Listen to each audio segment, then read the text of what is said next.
So guys, balik lagi sama kuliah sore bareng El di sini. Oke, ini adalah Poco M6 Pro, HP baru dari Poco yang harganya ini ada di bawah 3 jutaan dan cukup menarik buat kita bahas. Untuk harganya sendiri, ini ada di 3 juta kurang ya. Pas aku cek di online marketplace, ada di sekitaran 2,8 jutaan. Untuk desain asli, ini cakep. Apalagi untuk warna biru yang aku pakai ini. Perpaduan frame hitam dan bodi biru yang ngebuat tampilannya ini tuh jadi lebih keren ya. Buletan dua buah kamera yang gede ini juga jadi pembeda. Apalagi ciri khas HP Poco yang biasanya bagian atas itu warnanya hitam, kali ini diilangin. Diganti split design antara bagian atas dan bawah yang punya looks berbeda. Di sisi atas smartphone ini ada lubang mic, IR blaster, grill speaker, dan jack audio 3,5 mm. Di sisi kanan ada tombol volume dan tombol power. Di sisi kiri ada SIM tray slot yang jenisnya ini hybrid, jadi tuh kalian harus pilih antara mau pakai dual nano SIM atau satu nano SIM plus satu micro SD tambahan. Sementara itu di sisi bawahnya ini ada lubang mic, lubang charging USB-C, dan grill speaker lagi yang menandakan speaker dari Poco M6 Pro ini udah stereo. Buat NFC pastinya ada ya, posisi sensor kayak biasa ada di sisi atas samping kameranya. HP ini juga udah punya IP rating IP54 yang ngebuat dia tahan debu dan cipratan air. Ingat ya, ini tuh cuma cipratan air, yang artinya nggak bisa kita celup-celupin ke air. Oke lanjut, kalau buat layar, panel yang dipakai ini AMOLED. Resolusinya Full HD Plus 1080 x 2400 pixel dengan luas layar yang ada di 6,67 inci. Untuk tampilan gambarnya ini udah cukup cakep. Bezelnya juga hitungannya udah termasuk tipis buat HP 2 jutaan. Terus desainnya udah punch hole, jadi dilihatnya tuh enak. Untuk refresh rate ini udah 120 Hz, jadi buat dipakai scrolling-scrolling pastinya berasa lebih smooth ketimbang layar 60 Hz biasa. Dan HP ini udah punya peak brightness sampai 1300 nits yang udah lumayan nyaman buat dipakai di luar ruangan. Yang bikin aku kaget itu ada di fingerprintnya nih yang udah under display. Biasanya Xiaomi atau Poco di harga segini tuh anti banget ya pakai fingerprint dalam layar. Tapi kali ini mereka tuh udah pakai dan speed bacanya ini juga lumayan kencang. Overall kualitas gambar yang ditampilin, desain, dan fitur-fiturnya yang dikasih, ini udah nyenengin banget lah buat HP 2 jutaan. Lanjut buat performa Poco M6 Pro ini itu dibekali dengan chipset MediaTek Helio G99 Ultra. Sementara itu buat storage ini cuma ada satu pilihan aja, yaitu RAM yang punya kapasitas 8 GB dan internalnya ini ada di 256 GB. Buat peningkatan performa dibanding Helio G99 biasa sebenarnya nggak ada ya. Bedanya cuma ada di peningkatan kualitas untuk fotografi aja. Kalau buat performa harian sih kayak HP-HP lain yang pakai MediaTek Helio G99, udah cukup nyaman lah untuk penggunaan sehari-hari. Nah, untuk pengalaman main gamenya langsung aja kita cobain. Main Mobile Legends ini bisa dapetin settingan ultra dengan refresh rate super. Pas main FPS rata-rata yang didapat ini ada di kisaran 80-85 FPS. Terkadang sedikit turun ke 75 FPS, tapi overall pengalaman mainnya ini udah beneran enak dan aku nggak nemuin adanya kendala sama sekali. Kalau emang mau dapetin FPS 90 rata, bisa coba settingan grafik yang lebih rendah ya biar dapetin pengalaman main yang lebih enak lagi. Lanjut buat PUBG Mobile, settingan kebuka ini ada di Smooth Ultra sampai HD High. Pas aku coba di Smooth Ultranya, FPS ini cukup stabil di angka 40 FPS. Sesekali turun, tapi ya cuma turun dikit ke 38 FPS dan ini hitungannya udah enak ya buat dipakai. Ditambah gyroscope-nya dia udah hardware, jadi main PUBG di sini itu udah lebih enak. Kalau buat Genshin Impact ini aku coba di settingan lowest dan hasilnya FPS yang didapat ada di rata-rata 35 FPS ketika lagi jalan-jalan santai. Dan pas lagi battle yang ngeluarin banyak efek, FPS ini ada di kisaran 28 sampai 33 FPS. Untuk ukuran HP di bawah 3 juta, performanya ini udah lumayan oke. Cuma emang bukan yang terbaik ya buat di kelasnya. Tapi paling enggak ini HP tuh udah bisa kita ajak ngegeber lah kalau kita butuh buat main game. Dan kalau kalian emang orang yang doyan main game.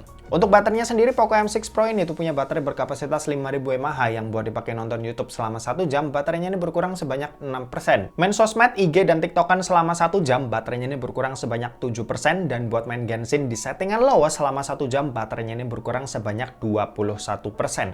Bukan kapasitas baterai yang terlalu awet, cuma ya udah cukup lah, nggak terlalu boros juga. Buat kecepatan ngecas, ini ada di 67 Watt. Buat isi dayanya dari 0 sampai full butuh waktu 50 menit. Kalau buat sistem operasi, Poco M6 Pro ini itu pakai MIUI 14 dengan basis Android 13. Untuk update sendiri ini katanya bakalan dapat 2 kali update major yang artinya ini bisa sampai Android 15. Dan tenang aja, buat HyperOS nanti kebagian kok. Cuma tinggal tunggu waktu aja. Oke, dan terakhir kita mau bahas soal kameranya. Jadi buat kamera Poco M6 Pro ini itu punya setup triple kamera. Ada kamera utama yang punya resolusi 64 megapiksel ber-OIS, terus kamera ultrawide 8 megapiksel dan kamera makro 2 megapiksel. Sementara itu buat kamera di bagian depannya ini resolusinya 16 megapiksel.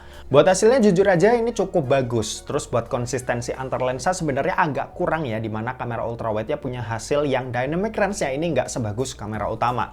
Terus kontrasnya juga agak kurang dan detailnya juga kelihatan jauh berbeda. Ya wajar lah, HP harga segini biasanya cuma kamera utamanya aja nih yang cakep, sementara lensa ultrawide-nya itu cuma jadi pelengkap. Nah, sisanya kalian bisa cek aja nih dari hasil foto-foto dan video berikut ini.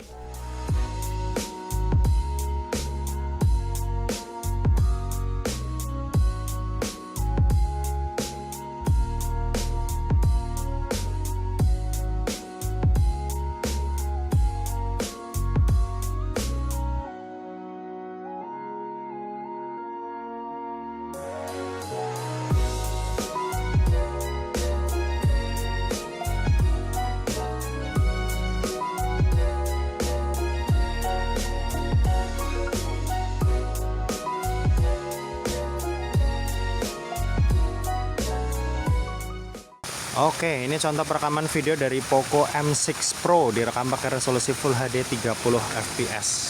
Hasilnya seperti ini, kita nggak bisa langsung pindah-pindah lensa ya ketika udah ngerekam videonya. Jadi kalau misal mau pindah ke ultrawide, ya perekamannya harus dimatiin terlebih dahulu. Oke, ini coba aku bakal berhenti, kita pindah ke ultrawide-nya kayak gimana. Nah, ini buat yang ultrawide Full HD 30 fps. Lebarnya seperti ini. Coba dipakai jalan, cukup stabil lah ya, lumayan oke.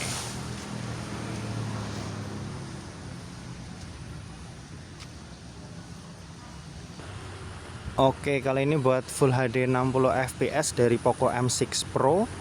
Di Full HD 60 fps ini kita nggak bisa pindah ke lensa ultrawide ya. Jadi ultrawide-nya cuma buat lensa utama aja. Ini dipakai jalan yang Full HD 60 kayak gini kurang lebih. Buat warna oke. Kalau kestabilan kalian yang nilai ya. Soalnya kalau di preview sih agak goyang dikit. Cuma semoga aja habis itu diprocessing biar hasilnya lebih guncangannya lebih nggak kelihatan lah. Semoga aja ya. Oke, ini buat kamera depan Full HD 30 fps, hasilnya seperti ini. Pakai jalan santai kayak gini ya. Cakep sih kalau aku lihat di preview, cukup oke lah buat hasilnya. Dia ada juga Full HD 60 fps, mantap. Jadi nggak terbatas di Full HD 30 aja. Ini Full HD 60 fps nya hasilnya seperti ini. Oke, kesimpulannya dengan harga 2,8 juta, ini ngebuat Poco M6 Pro itu berada di atas angin ya dibanding para pesaing-pesaing barunya sekarang. HP ini itu ngehadirin spek yang mumpuni buat di kelasnya, ditambah fitur-fiturnya juga tergolong lengkap buat HP di bawah 3 juta. Oh ya, desain cakepnya ini juga menurutku jadi nilai plus nih buat si Poco M6 Pro ini. Jadi pas dibawa ke tongkrongan itu bisa berasa lebih pede. Dan oke, mungkin segitu aja buat video kali ini. Terima kasih buat yang udah nonton video ini. Jangan lupa buat like, komen, dan share juga ke teman-teman kalian supaya teman-teman kalian mendapatkan informasi yang bermanfaat dari kuliah sore. Oke, terima kasih buat yang udah nonton video ini sampai habis dan sampai jumpa di kuliah selanjutnya. Bye-bye.